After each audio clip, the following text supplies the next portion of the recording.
ఓం నమః శివాయ శ్రీమాత్రే నమః. మిత్రులకి శ్రేభిలాషులకి అలాగే నన్ను ఇంతగా ఆదరిస్తున్న యూట్యూబ్ ప్రేక్షకులందరికీ కూడా పేరు పేరు ధన్యవాదాలు. మిత్రులారా, మీ అందరికీ పరాదేవత ఎల్లవేళలా మీతో ఉండి మీ మనోవాంఛ నెరవేర్చాలని మనస్ఫూర్తిగా కోరుకుంటున్నాను. ఈరోజు మనం అత్యంత విశేషమైన తేలికైన ఒక సిద్ధి ఉపాయం తెలుసుకుందాం. ఈ ఉపాయం చేయడం వల్ల 4 వైపుల నుండి డబ్బు రావడానికి, అలాగే డబ్బు రాబడి రోజు రోజుకి పెరగడానికి మీకు ఈ ఉపాయం పనిచేస్తుంది. ఇది తేలికైన శక్తివంతమైన సిద్ధి ఉపాయం. చేసి చూడండి. ఈ ఉపాయం చేయడం వల్ల మీ ధన రాబడికి సంబంధించి అడ్డంకులు ఉంటే తొలగిపోతాయి.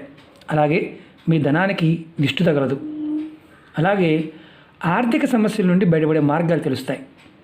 ఇది వ్యాపారస్తులైనా చేయవచ్చు, ఉద్యోగస్తులైనా చేయవచ్చు, ఇంట్లో ఉండేవారైనా చేయవచ్చు.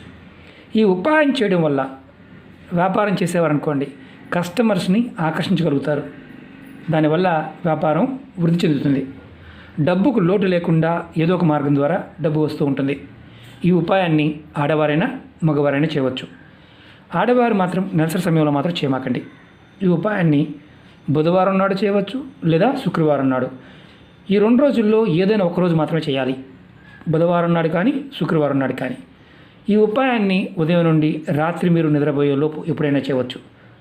ఈ ఉపాయానికి కావాల్సిన పదార్థం 11 యాలకులు, తెల్లటి పేపర్. ఒకటి గుర్తుంచుకోండి, ఈ ఉపాయం ఎప్పుడు చేసినా స్నానం చేసిన తర్వాత మాత్రమే చేయాలి. నేను ఉదయం చేశానండి, తెల్లవారుజాము 4 గంటలకి 9 గంటలకు చేయవచ్చు అని అడుగుతూ ఉంటారు. అలా కాదు, స్నానం చేసిన అరగంటలోనే చేయండి.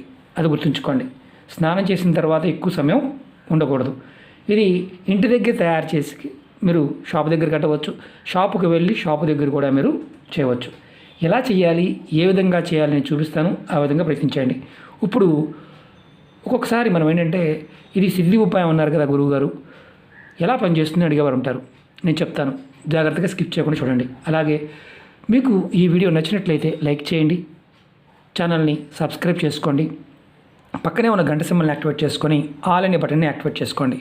నేను పెట్టే ప్రతి పోస్టు వీడియో మీకు ప్రతి వారికి కూడా వస్తూ ఉంటుంది, నోటిఫికేషన్ వస్తుంది. చాలామంది తెలియక ఏంటంటే సబ్స్క్రైబ్ చేస్తారు, కానీ ఆల్ అనే బటన్ యాక్టివేట్ చేసుకోరు. దానివల్ల ఏంటంటే వీడియోలు మీరు చూసినప్పుడు మాత్రమే కనిపిస్తూ ఉంటాయి, అదే నేను పెట్టినప్పుడు మీకు రాదు. కాబట్టి ఆల్ అనే బటన్ని యాక్టివేట్ చేసుకోండి. అలాగే అనేక సమస్యల మీద వీడియోలు చేశాను. ఛానల్లో ఉన్న వీడియోస్లోకి వెళ్ళండి, లేదా ప్లేలిస్ట్లోకి వెళ్ళండి. అలా చూడడం చాదగా అనుకునేవారు వీడియో డిస్క్రిప్షన్ బాక్స్లో లింక్ ఇచ్చాను. అంటే కొత్త యూట్యూబ్ ఛానల్స్ కూడా పెట్టాను, ఆ లింక్స్ కూడా ఉన్నాయి. వాటిని కూడా సబ్స్క్రైబ్ చేసి గంట సింబల్ యాక్టివేట్ చేసుకోండి. ఫేస్బుక్ లింక్ కూడా ఇచ్చాను, అది కూడా మీరు ఎవరికైతే వీడియోస్ రావడం లేదో ఫ్రెండ్ రిక్వెస్ట్ పంపించండి. నేను ప్రతిరోజు కూడా వీడియోలు షేర్ చేస్తూ ఉంటాను. ఎందుకంటే ఇందులో రాకపోతే అందులో అన్నా మీరు చూడడానికి అవకాశం ఉంటుంది. ఒకటి గుర్తుంచుకోవాల్సిన విషయం ఏంటంటే, ఏది చేసినా నమ్మకం, విశ్వాసంతో చేయండి. అలా అని చెప్పేసి మీరు నేను చేస్తున్నాను గురువుగారు నాకు రావడం లేదు కాదు. ఇక్కడ సమస్య ఏంటంటే, నిత్య పూజ చేస్తూ మీకు ఏదైతే సమస్య ఉందో ఆ సమస్యకి అనుగుణంగా చేయండి. అందుకనే పదే చెప్తూ ఉంటాను, వీడియోని పూర్తిగా చూడండి అని. ఎందుకంటే అది మీరు చేయగలిగితే చేయండి, సగం చేసి వదిలేమాకండి. అనుమానం ఉన్నా మళ్ళీ మొదటి నుంచి చేయండి, ఏ వీడియో అయినా సరే. అలాగే ఇది చేస్తూ వేరేది చేయవచ్చు అని అడుగుతూ ఉంటారు. నేను వీడియోలో చెప్తాను, నియమ నిబంధనలు ఏదన్నా ఉంటే చెప్తాను. ఏమి చెప్పలేదని నిర్భయంగా చేయవచ్చు అని అర్థం. ఇది చేస్తూ వేరేది చేయకూడదని చేయమాకండి. అంతేగాని ఏమి చెప్పలేదనుకోండి, నిర్భయంగా చేయవచ్చు. అలాగే అసలు ధనానికి ఎందుకు దిష్టి తగులుతుంది, ధన రాబడికి సంబంధించి అడ్డంకులు ఎందుకు వస్తాయి? ఇది మనకి కొత్తగా ఇల్లు కట్టుకున్నాము, లేదా మన పిల్లడు మంచి ఉద్యోగం వచ్చింది, మన పాపకు మంచి సంబంధం వచ్చింది. కొంతమంది గొప్పలు చెప్పుకుంటూ ఉంటారు. మా ఇల్లు చూడండి, లేకపోతే మా ఇది చూడండి, మా ఇది చూడండి, లేకపోతే మా అబ్బాయి అక్కడ ఉన్నాడు, మా అబ్బాయి ఇక్కడ ఉన్నాడు, బోల్డ్ డబ్బులు వస్తున్నాయి, గొప్పలు చెప్తారు. అంతే, అక్కడి నుంచి మొదలు ధనానికి దిష్టి తగులుతుంది.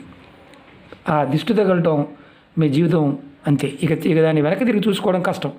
ఎన్ని పూజలు చేసినా, వ్రతాలు చేసినా, నోములు చేసినా, అబ్బో ఏం చేసినా సరే కలిసి రాదు. డబ్బు ఉన్నవారు కాస్త గట్టిగా ఖర్చు పెడతారు, అయినప్పటికీ యథారాజా తథాప్రజ. మీ నోరు అదుపులో లేనంత వరకు ఎన్ని చేసినా ఉపయోగం ఉండదు. అలాంటి వాటి నుంచి బయటపడడానికే ఈ ఉపాయం. అలాగే ఇంకొకటి ముఖ్యమైనది ఏంటంటే, వ్యాపారం చేసేవారికి అప్పుడు దాకా వ్యాపారం బాగానే ఉంటుంది. 3 నెలలు బాగా నడిచిందండి, 4 నెలలు వచ్చేసరికి ఆగిపోయింది. ఎందుకంటే కుటుంబ సభ్యులతో కొంతమంది గొప్పలు చెప్పుకుంటూ ఉంటారు. అవి మానేయండి. మాది ఇంకా ఇవాళ 1,00,000 వచ్చింది, రేపు 2, రేపు 3 ఇలా చెప్తారు. అవి మానేయండి. అవి మానేయకపోతే మీరు అంతే, యథా రాజా తథా ప్రజ. కాబట్టి కాస్త మనస్సు దగ్గర పెట్టుకొని పర్వాలేదు అనాలి, కానీ గొప్పలు చెప్పుకోమాకండి. కొంతమంది అప్పుల కోసం కూడా గొప్పలు చెప్తూ ఉంటారు, అవతల కూడా అప్పిస్తాడని. కాబట్టి అలా చేసినప్పుడు కూడా తిరిగి రాకుండా పోతుంది, ఎందుకని వీడికేంటి బాగానే ఉంది కదా అని. కాబట్టి ఇది ఆకర్షణ కోసం, బుధుడు బలపడటం కోసం, జాతకంలో మీకు ఇబ్బందులు ఉంటే తొలగిపోవడం కోసం, ఇంటికి తగిలిన దిష్టి తొలగిపోవడం కోసం ఇది మీ గుమ్మం బయట తగిలించాలి. షాపులో అయితే షట్టర్ పైన, అది గుర్తుంచుకోండి. మీరు స్నానం చేసిన తర్వాత ఉపాయం చేయాలి. మీరు వైట్ కలర్ క్లాత్ తీసుకోండి, దాని లోపల 11 యాలకులు పెట్టండి. చూపిస్తాను మీకు నేను, చిన్నదైనా సరిపోతుంది. కొత్త పేపర్ తీసుకోండి. 5, 6, 7, 8, 9, 10, 11 యాలకులు. తర్వాత ఈ యాలకులు పెట్టి మీరు మూటగా కట్టి, తర్వాత ఈ మూటని మీ పూజా మందిరంలో లేదా మీ షాపులో అయినా సరే దేవుడి ముందు పెట్టండి. దేవుడి ముందు పెట్టి సాంబ్రాణి పుల్ల వెలిగించి ధూపం చూపించండి. తర్వాత మీ మనసులో ఉన్న ధన సంబంధిత కోరికలు, సమస్యలు చెప్పుకోండి. మళ్ళీ చెప్తున్నాను, ధనానికి సంబంధించిన కోరికలు, సమస్యలు. తర్వాత ఈ మూటని మీ ఇంటి మెయిన్ దర్వాజా బయట దానిపైన కట్టండి, అంటే గుమ్మం పైన. నేను చూపిస్తాను, ఇది కూడా అనుమానం ఉంటుంది, ఎక్కడైనా చంపేస్తుంటారు. ఇదిగోండి నేను చూపిస్తాను, చూడండి. ఇది గుమ్మం అనుకోండి, ఇది గుమ్మం, మీ ఇంటి గుమ్మం. ఓకే, ఇది డోరు. ఈ పై భాగం ఉంది కదా, మన ఇక్కడ గణపతి పెడుతుంటాము, అలాగే ఆంజనేయస్వామి పెడుతుంటాము, లక్ష్మీదేవి పెడుతుంటాము, ఇలా పెడుతుంటాం. ఇక్కడ మనం ఈ పై భాగంలో ఈ చిన్న మూటని ఎక్కడైనా తగిలించండి. మాకు అవకాశం లేదు, కిటికీలు తగిలించవచ్చు అని అడుగుతుంటారు. తగిలించమాకండి. గుమ్మం పైన చిన్న మేకుని పెట్టి అయినా తగిలించండి. అంతకుముందు ఏదైనా పటం ఉందనుకోండి, ఆ పటానికి చిన్న దారంతో అయినా కట్టి పెట్టించండి, ఎందుకంటే ఇంత వస్తుంది మూట. కాబట్టి ఈ ప్రదేశంలో పెట్టండి. షాపులు అయినా సరే షట్టర్ పై భాగంలో బయట పక్కన, మరి లోపల పక్కన కాదు, బయట పక్కన తగిలించండి. బయట పక్కన, ఇంటి దగ్గరైనా షాపు దగ్గరైనా. తర్వాత చేయవలసిన పని ఏంటంటే, మీరు ఒకసారి కట్టారు, ఈ మూటని ఎప్పుడు మార్చాలి? 3 నెలలకు ఒకసారి మార్చాలి. 3 నెలలకు ఒకసారి ఈ పాత మూట క్లాత్తో పాటు తీసేసి ఏదైనా పారే నీళ్ళు ఉంటే పారే నీళ్ళు వదిలేండి. మాకు పారే నీళ్ళు లేవు గురువుగారు అంటే బయట ఎక్కడైనా సరే చెట్టు మొదల్లో పెట్టేయండి. మట్టి తీసి పెట్టాల్సిన అవసరం లేదు, మామూలుగా పెట్టేయండి. ఇది సిద్ధి ఉపాయం, అంటే ఫలితం వచ్చి తీరుతుందని అర్థం. శక్తివంతమైన ఉపాయం చేసి చూడండి, ఆర్థిక సమస్యలు తొలగిపోతాయి, మీ డబ్బు రాబడి రోజు రోజుకి పెరుగుతుంది. మరి ఎన్ని చేసినా రావడం లేదేంటండి గురువుగారు మాకంటే అంతకుముందు వీడియోలో చెప్పాను. మీరు ఇడిచిన బట్ట కట్టుకున్నా, ఎదుటివారి మీద ఏడుస్తూ ఉన్నా, చనిపోయిన పెద్దలు తిడుతూ ఉన్నా, అలాగే గురువులు తిడుతూ ఉన్నా, అలాగే మీ జీవితంలో ఇంకొక ముఖ్యమైనది ఏంటంటే మీ భార్య పిల్లలను కూడా నోటుకొచ్చిన బూతులు మాట్లాడుతూ ఉన్నా మీకు కలిసి రాదు, లక్ష్మి వెళ్ళిపోతుంది. ఎన్ని ఉపాయాలు చేసిన ఫలితాలు రావు.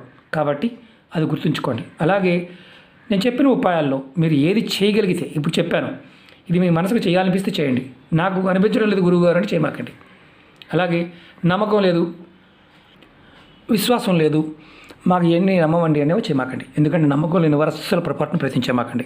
ఎందుకంటే ప్రకృతిలో ఉండే పదార్థాన్ని మన మనసుని ప్రేరేపించాలి. అప్పుడు ఆ ప్రేరణ వల్ల మనం సరైన నిర్ణయం తీసుకుంటాం. నిత్యం దేవతారాధన చేస్తూ ఉండాలి, ఇష్టదైవాన్ని కులదైవాన్ని స్మరిస్తూ ఉండాలి.